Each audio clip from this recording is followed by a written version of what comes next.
America Iran से लड़ने के लिए 50,000 सैनिकों का इस्तेमाल करता है और भारत की मोदी जी की सरकार ममता बनर्जी से लड़ने के लिए 2.5 लाख सैनिकों का इस्तेमाल करती है। ईडी का दुरुपयोग किया, सीबीआई का दुरुपयोग किया, चुनाव आयोग का दुरुपयोग किया, हजारों करोड़ रुपए पानी की तरह बहाए, अधिकारियों की ट्रांसफर पोस्टिंग सस्पेंशन किया।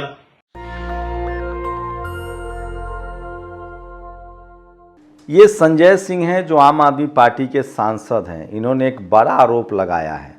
आज 5 राज्यों के नतीजे आए हैं। क्या क्या हुआ चुनाव में पूरा दिन बताऊंगा, लेकिन सबसे पहले संजय सिंह ने जो कहा वो आपने सुना। संजय सिंह ने बड़ा तंज किया और कहा कि ईरान से लड़ने के लिए डोनाल्ड ट्रंप ने सिर्फ 50,000 सैनिक लगाए थे, ममता बनर्जी से लड़ने के लिए बीजेपी ने 2.5 लाख पैरामिलिट्री फोर्स का इस्तेमाल किया।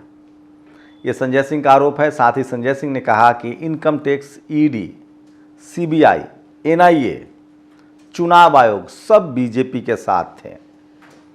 तमाम लोग सोशल मीडिया पर लिख रहे हैं कि क्या ये जीत बीजेपी की सिर्फ जीत है या सीबीआई, ईडी। आपने देखा कैसे जो ममता बनर्जी के स्ट्रैटेजी बना रहे थे चुनाव में, आईपैक कि उनको गिरफ्तार किया गया था, चुनाव के ठीक बाद लोअर कोर्ट से ही उनको जमानत मिल गई। तो ये सारे सवाल जो हैं लोग सोशल मीडिया पर पूछ रहे हैं, सवाल उठा रहे हैं। वहीं ममता बनर्जी के समर्थकों पर अब उन पर हमला होना भी शुरू हो गया है।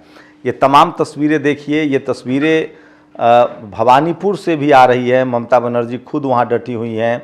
उसके बाद आसनसोल हो, कई शहरों में टीएमसी के कार्यकर्ताओं पर मारपीट हुई, आगजनी हुई है, जिसकी तस्वीरें नहीं दिखा सकते हम, कॉपीराइट का मसला है या कमेटी गाइडलाइंस है। लेकिन कई जगह कुर्सियां तोड़ दी गई, दफ्तरों पर हमला हुआ है। तो बंगाल में बीजेपी के जीत के बाद उनके कार्यकर्ता जो हैं वो लगातार सड़कों पर हुड़दंग कर रहे हैं, हिंसा कर रहे हैं। ये सारी तस्वीरें कैमरे में कैद है। सवाल है कि क्या केंद्र सरकार या दूसरी पार्टी अगर चुनाव जीतती तो इसी तरह के माहौल होते तो क्या सवाल बनता। वहीं बंगाल में लगभग 200 सीटों पर बीजेपी जो है वो अभी ट्रेंड में आगे है, रुझान में आगे है, लेकिन कई सवाल उठ रहे हैं। इसी बीच ममता बनर्जी के भतीजे ने कहा है कि अगर ईवीएम के खिलाफ आपके पास कोई सबूत है तो वो चुनाव आयोग को दीजिए। एक बड़ा सवाल है कि क्या शुरुआत में ही ट्रेंड को लेकर एक कहानी बनाई जाती है। पहले भी ओपिनियन पोल और एग्जिट पोल को लेकर गाइडलाइंस आई है। ओपिनियन पोल को लेकर कहा जाता है कि वो जनता में एक मैंडेट तैयार करता है।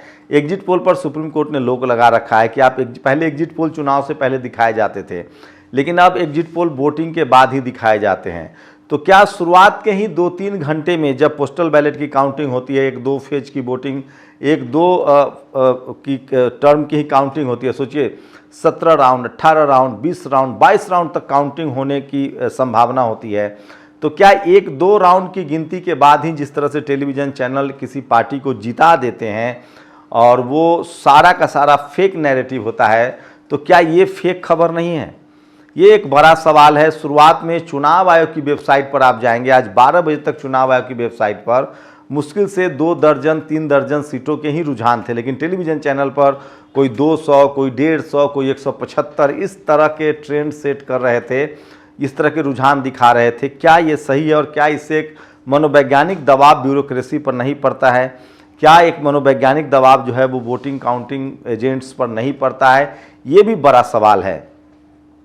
तो बीजेपी चुनाव भले बंगाल में जीत गई हो, लेकिन सोशल मीडिया पर तमाम लोग सवाल पूछ रहे हैं और तमाम लोग कह रहे हैं कि ईडी, सीबीआई इस तरह के जो परसेप्शंस हैं वो बीजेपी की जीत में बन गए। बीजेपी भले राज्य दर राज्य जीतती जा रही है, लेकिन चुनाव आयोग को लेकर, ईवीएम को लेकर जो परसेप्शन है वो आम आदमी वही बात कर रहा है। खासकर दलित, पिछड़ा, किसान, आदिवासी, अल्पसंख्यकों का जो वोट है वो ये लोग तमाम लोग यही। एसआईआर के बाद तो और भी लोग सवाल उठा रहे हैं कि क्या बीजेपी तभी से बेस्ट तरीके से जीत रही है जब से एसआईआर हो रहा है, क्योंकि 2024 में 400 नारा का जो है वो हवा निकल गया था और 240 पर बीजेपी सिमट गई थी। उसके बाद ही एसआईआर का कंसेप्ट आया और एसआईआर के बाद बीजेपी शानदार तरीके से जीत रही है। रणविजय सिंह, कुछ लोग जो सोशल मीडिया पर जानकार पत्रकार हैं वो कह रहे हैं कि भले बीजेपी सब जगह जीत रही है, लेकिन 1-2 सीटें वो जानबूझकर जिता देती है। तो अब केरल में कांग्रेस को जीत मिली है और वहीं तमिलनाडु में स्टालिन हार गए हैं। थलापति विजय को जीत मिली है। लोगों का कहना है कि ये एक शुरुआती ट्रेंड है, अब धीरे धीरे करके सब जगह जीत दर्ज की जाएगी। बात अब तमिलनाडु में प्लान बी काम कर गया है, कुछ दिन बाद अगले चुनाव में केरल पर भी कब्जा कर लिया जाएगा, फिर पंजाब पर भी कब्जा कर लिया जाएगा। तो एक दो छोटे राज्य आपको जिता दिया जाएगा, बाकी राज्य खुद जीत ली जाएगी। तो ईवीएम को लेकर ये तमाम धारणाएं हैं। अखिलेश यादव ने तो यहाँ तक कह दिया, आप सुनिए, कि जब मोबाइल बंद में अलार्म बज सकता है, जब इलेक्ट्रॉनिक मीटर जो बिजली के मीटर है जिसको लेकर यूपी में बवाल कटा हुआ है, प्रदर्शन हो रहा है, जब इलेक्ट्रॉनिक जो बिजली मीटर है वो बिना बिजली के भी चल सकता है, तो ईवीएम क्यों नहीं हैक हो सकता है? ये एक बड़ा बहस का केंद्र है। लेकिन सवाल है कि बीच बीच में एक छोटे छोटे राज्य आपको जिता दिए जाएंगे, इस तरह के सवाल टोटल जो है सोशल मीडिया पर उठाया जा रहा है। तो लोकतंत्र है, इसमें दूसरे लोगों के भी बात को समझना चाहिए।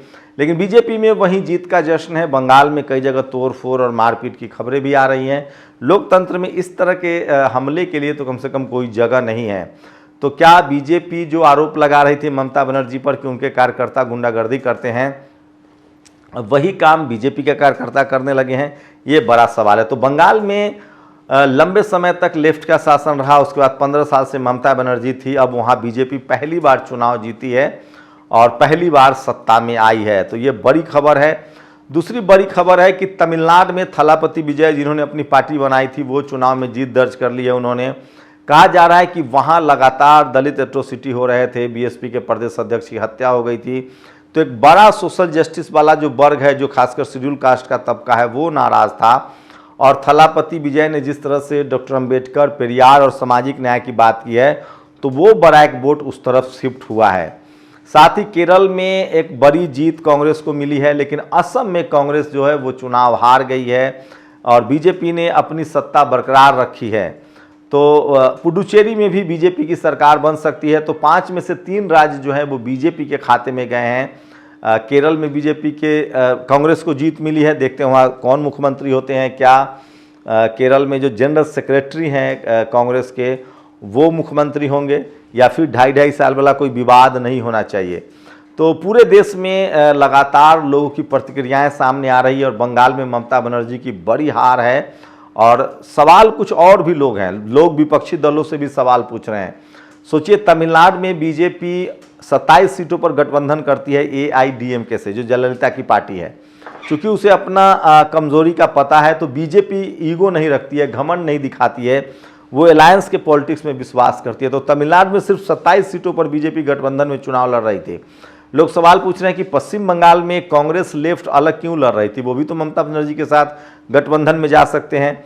तो ये तमाम जो विपक्षी दल हैं, उनका ईगो बहुत बड़ा है, उनके अहंकार इतने बड़े हैं, ये भी लोग सवाल पूछ रहे हैं। साफ ईवीएम के बाद ये भी एक बड़ा सवाल है कि क्या विपक्षी दल कभी एकजुट नहीं होंगे, और एकजुट नहीं होंगे तो आप बीजेपी को नहीं हरा सकते हैं। तो विपक्षी दलों का जो अहंकार है वो एक बड़ा मुद्दा है। साथ ही केरल में आरजेडी को भी एक सीट मिली है, ये भी बड़ी खबर है। लेकिन अब रीजनल पार्टियों का दौर क्या खत्म हो रहा है, ये भी बड़ा सवाल है। आरजेडी सबसे कमज़ोर समय में खड़ी है, ममता बनर्जी सत्ता से बाहर हो गई हैं, समाजवादी पार्टी सत्ता से बाहर है, बीएसपी सत्ता से बाहर है। अब जेएमएम एक बची हुई है झारखंड में, देखते हैं अगली बार क्या होगा। उससे पहले तो 2029 का लोकसभा चुनाव है। तो ईवीएम पर सबसे बड़ा सवाल है। लेकिन विपक्षी दल जो अलग अलग चुनाव लड़ते हैं, अब बात पंजाब की हो रही है, पंजाब के तो 7 सांसद जो हैं बीजेपी में चले गए हैं, तो अब पंजाब जितना बीजेपी के लिए बाकी है, देखते हैं वहाँ उसकी क्या स्ट्रेटजी रहेगी, ये बड़ा सवाल है। वहीं यूपी पर लोग सवाल पूछ रहे हैं कि क्या अखिलेश यादव और मायावती जी अलग चुनाव लड़ेंगी तो वो चुनाव जीतेंगे? क्या चंद्रशेखर आज़ाद को मायावती जी या अखिलेश यादव को गठबंधन में नहीं लेना चाहिए? अगर आप बीजेपी को देखिए तो बीजेपी यूपी में भी तमाम छोटे छोटे दलों के साथ गठबंधन करती है। राजभर के साथ गठबंधन है, निषाद के साथ गठबंधन है, अनुप्रिया के साथ गठबंधन है। तो राजभर समाज के लोग हों या निषाद समाज के लोग हों या पटेल समाज के लोग हों, SC ST OBC के दलों से बीजेपी का गठबंधन है। जबकि इतनी बड़ी पार्टी है, बहुमत की सरकार चलाती है, केंद्र में सरकार है, उसके बाद भी छोटे छोटे जो मार्जिनलाइज सेक्शन की पार्टियां हैं उनको वो गठबंधन में लेती है। ये काम न तो कांग्रेस कर पाती है, न तमाम रीजनल फोर्सेस की जो पार्टियां हैं वो एक दूसरे को झेल पाते हैं। बिहार में आरजेडी ने भले मुकेश सहनी के साथ गठबंधन में थे, आईपी गुप्ता के साथ लास्ट मोमेंट पे उनका गठबंधन हुआ, लेकिन टिकट को लेकर वही लगातार आपाधापी थी। कांग्रेस के साथ गठबंधन था लेकिन गठबंधन फाइनल कुछ नहीं हुआ और वहाँ भी हार हुई। वहाँ भी आप देखेंगे बीजेपी के साथ उपेंद्र कुशवाहा हैं, उसके बाद बीजेपी के साथ मांझी हैं, चिराग पासवान हैं। तो बीजेपी की कोशिश होती है कि वो जनरल समाज का वोट उसको मिलता है तो ओबीसी और एससी समाज के छोटे छोटे दलों को अपने साथ मर्ज किया जाए। महाराष्ट्र में वो लगातार अठावले को राज्यसभा में रखते हैं, उनको सोशल जस्टिस मंत्रालय भी देते हैं, जबकि कांग्रेस ने उनका सामान तक फेंकवा दिया था।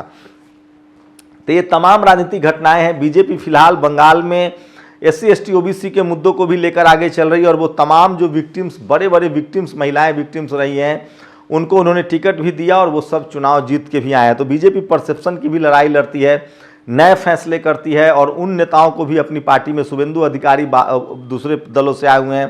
कांग्रेस के बारे में कहा जाता है कि खड़गे साहब का एक अनुभव अपना खराब रहा है। वो कर्नाटक में थे, अध्यक्ष थे, कांग्रेस जीती थी और एस.एम. कृष्णा बाहर से आए थे, उनको मुख्यमंत्री बना दिया गया। वो एक टीस है उनके मन में और उसके बाद कांग्रेस में बाहरी नेताओं के लिए बिल्कुल दरवाजे बंद हैं या नए नेताओं के लिए बिल्कुल दरवाजे बंद है। आप देखेंगे कि एससी डिपार्टमेंट के चेयरमैन राजेंद्र पाल गौतम, उनका बिल्कुल चुनाव में इस्तेमाल नहीं होता है। ओबीसी डिपार्टमेंट के अनिल जैन सामाजिक न्याय के बड़े नेता, उनका बिल्कुल इस्तेमाल नहीं होता है। शरद यादव की बेटी हैं, जनरल सेक्रेटरी है, उनका बड़ा इस्तेमाल नहीं होता है। तमाम युवा नेता जो एससी एसटी ओबीसी वर्ग से आते हैं उनको हाशिए पर धकेल दिया जाता है। तो देखते हैं आगे क्या होता है। तो अखिलेश यादव पर भी दबाव बनेगा, मायावती जी पर भी दबाव बनेगा, चंद्रशेखर आजाद पर भी दबाव बनेगा कि वो गठबंधन में जाते हैं या नहीं जाते हैं। फिलहाल बीजेपी को जहां गठबंधन की जरूरत होती है गठबंधन भी करती है, सोलो लड़ने की जरूरत होती है सोलो भी लड़ती है। तो अपने ताकत का सही आकलन जो है, सही मायने में बीजेपी को तमाम सिस्टम का सपोर्ट है, उसे ये फैक्ट है, लेकिन उसके बावजूद उसका जो अपना आकलन होता है वो बहुत ही मान्यवर कांसीराम साहब मॉडल पर उसका आकलन होता है और इस वजह से तमिलनाडु में वो 27 सीट पर भी गठबंधन करके चुनाव लड़ने के लिए तैयार रहती है। जबकि ये बात कांग्रेस, सपा, बसपा, आरजेडी के नेताओं में ये नहीं देखा जाता है और उनके पास एक ही नेता होते हैं जो अध्यक्ष भी हैं, जिनको मुख्यमंत्री भी बनना है, जो मीडिया भी डिसाइड करते हैं, जिनको इंटरव्यू भी देना है। तो सारा काम एक कंधों पर होता है। तो डाइवर्स नहीं है पार्टी, शायद एक बड़ी मजबूरी हो सकती है। आइडियोलॉजिकली बहुत स्ट्रांग नहीं है, ये भी मजबूरी हो सकती है। बीजेपी हिंदू मुस्लिम के एजेंडे को कभी नहीं छोड़ती है। तो चलिए, 5 राज्यों के चुनाव में 2 राज्य, थलापति विजय जो है वो तमिलनाडु में चुनाव जीते हैं, कांग्रेस जो है वो केरल में चुनाव जीती है। उसके बाद पुडुचेरी, असम में सत्ता बरकरार है बीजेपी की, उसके पास ऑलरेडी वो सीट थी। बंगाल उसके पास फायदे की सीट है, बंगाल में उसने अपनी जीत दर्ज कर ली है और ये बड़ी जीत है। बंगाल में पहली बार बीजेपी जीत दर्ज कर रही है। तमिलनाडु और केरल में हो सकता है कि देखेंगे अगर 2029 में मोदी की वापसी होती है, नरेंद्र मोदी वापस आते हैं, तो फिर ऐसा नहीं है कि तमिलनाडु और केरल में भी बीजेपी चुनाव जीत सकती है। फिलहाल यूपी और पंजाब पर लोगों की नजर रहेगी। तो आज की सबसे बड़ी खबर है, आपकी क्या राय है? बीजेपी की जीत की क्या वजह आप देखते हैं? इनकम टैक्स, ईडी, सीबीआई, चुनाव आयोग एक बड़ा फैक्टर है इसकी वजह से, या फिर विपक्षी दलों के नेताओं का जो अहंकार है और एक दूसरे के साथ जो एक दूसरे का हाथ थामने का जो उनकी प्रवृत्ति नहीं, उनका अपना स्वार्थ बड़ा है, पर अध्यक्ष भी उनको रहना है, मुख्यमंत्री भी उनको रहना है, उसी का बीजेपी इस्तेमाल कर रही है।